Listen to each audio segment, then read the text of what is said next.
September 17th, 1944, afternoon. The boots of Easy Company pounded the sand of the Sun-Vegal Road. Dust rose behind them, leaving the landing zones behind as they marched south toward their first target, a bridge over the Wilhelmina Canal.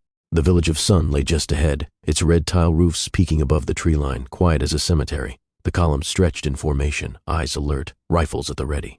All around, the countryside felt too calm. No birds, no farmers, no children. Only the rhythmic jingle of gear and the steady clump of boots filled the air. David Webster marched with 1st Platoon, on the left side of the road. A strange tension clung to him. The villagers were gone. The houses sat like hollow shells. Something was wrong. A low whine screamed overhead. A moment later, the world cracked open. "Get down!" The first shell hit just beyond the column. Dirt sprayed skyward. A burst of machine gun fire shredded the air down the center of the road. An 88, firing straight down their path. Men dove into ditches. Some rolled into the brush. Shouts rang out up and down the line. Webster hit the ground hard, ears ringing. The Germans had not withdrawn. They were waiting. Lieutenant Hudson's voice cut through the chaos. "First Platoon, left now." Webster scrambled up and bolted across the road. With bullets still slicing overhead, his platoon sprinted into the alleys of Sun, rifles clutched tight, boots pounding brick. They ducked behind buildings, crept through backyards. The village was empty, too quiet. Their first combat since Normandy. Webster advanced alone, leading the squad as scout. Every window felt like a rifle barrel. Every open doorway looked ready to spit death. His squad was now traveling south on a road east of the main bridge over the Wilhelmina Canal, toward a smaller bridge over the Dammel Creek. He moved slow now, deliberate, each step placed with care. His rifle was raised at the hip. Sweat ran cold down his spine. Then from behind, Hudson barked again. "Faster! Get a move on!" Webster didn't turn. His stomach twisted with frustration. "I'm walking straight into fire," he thought. "And you want me to run?" He picked up the pace but stayed tight against the walls, trying to melt into the brick and shadow. Then he rounded a bend and stopped cold. 3 German soldiers stood near a stone barn on the other side of the Dammel Bridge, one crouched behind a machine gun. They waved. Webster blinked. For half a second it looked like a greeting. Maybe they thought he was one of them. But he saw the uniforms, the helmets. No mistaking it. He flung his rifle into the air in a signal. Enemy spotted. In the same motion, he dropped it to his shoulder, found the chest of the machine gunner in his sights, and fired. The bullet cracked high, missing clean. The Germans scattered behind the barn in a blur of motion. Webster cursed under his breath. Worst shot in the whole army, he thought. Never could hit anything worth a damn. Gunfire snapped from the left. Not at him. Not yet. Webster dove behind the short bridge, heart hammering. A moment later, the bridge secure, Hudson caught up and waved him back. "Let's go. Move." They stayed on the north side of the Dammel Canal and looped around the village outskirts, linking back up near the Wilhelmina Canal. It had been a flanking move towards the Sun Bridge under fire. Meanwhile, back on the main road, 2nd Platoon had pressed forward, knocking out the 88s, driving the Germans off. Shifty Powers kept pace near the front. Earl McClung walked point, tall, steady, always a little too fearless. His silhouette grew smaller ahead as the road stretched on. The 88s were silent for the moment, but the damage had been done. The platoon advanced cautiously now, fingers tight on triggers. McClung reached the Sun Bridge and crossed it.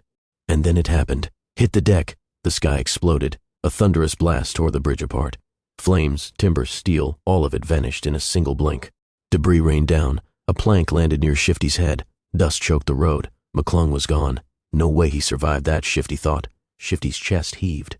He stared at the smoke, praying it would clear, and then, through the swirling gray, he saw a figure. It was McClung, grinning, waving. Later, he would say he had flopped behind a wide shade tree to catch his breath. That tree had saved his life. The bridge had not been saved. Easy Company's first mission in Holland had failed. The sun was still up, and their fight was only beginning. Smoke still hung over the canal when David Webster and the rest of 1st Platoon reached the edge of the brickyard. Shell casings from the German 88s littered the ground.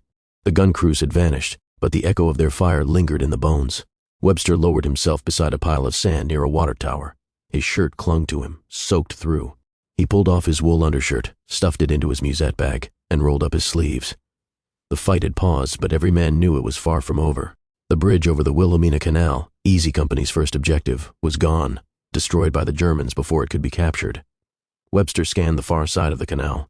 A few cottages stood silent and undisturbed, their windows dark. There was no sign of movement, no smoke, no retreating enemy, just distance and silence. Then came laughter.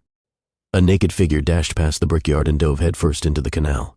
Webster blinked. It was Gordy Carson, one of the runners. He stripped down and dove in, swam hard, arms slicing through the water, until he reached a small rowboat half sunk near the opposite bank.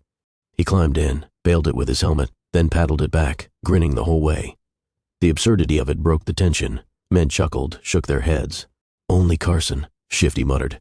While Carson pulled his clothes back on, a few engineers arrived, paratroopers from the 326th, not infantry, not riflemen. Builders, problem solvers. They started dragging lumber from the nearby yards, scrounging rope, and checking the wreckage for anything that could float. There would be no rest. They were going to build a bridge.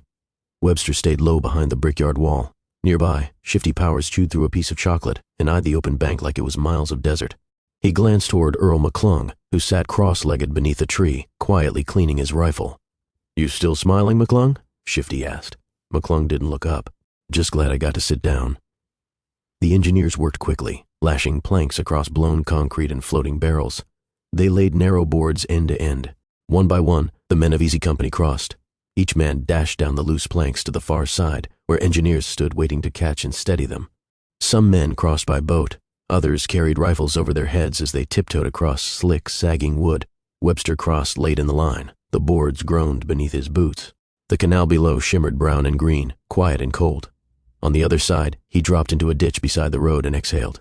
His breath came in short bursts. His shirt stuck to him again. Twilight had settled. The sun had dropped behind the trees. He looked down the road toward Eindhoven, still 5 miles. They had been supposed to take the city today. Now they sat in the dirt, without the bridge, behind schedule. Malarkey arrived last, soaking wet, his helmet hanging from one hand. He flopped into the grass and looked up at the sky.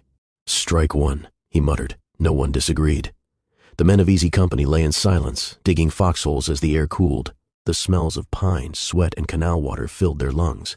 No enemy fired, no birds sang, just the hush of a day unfinished, and the weight of what tomorrow might bring.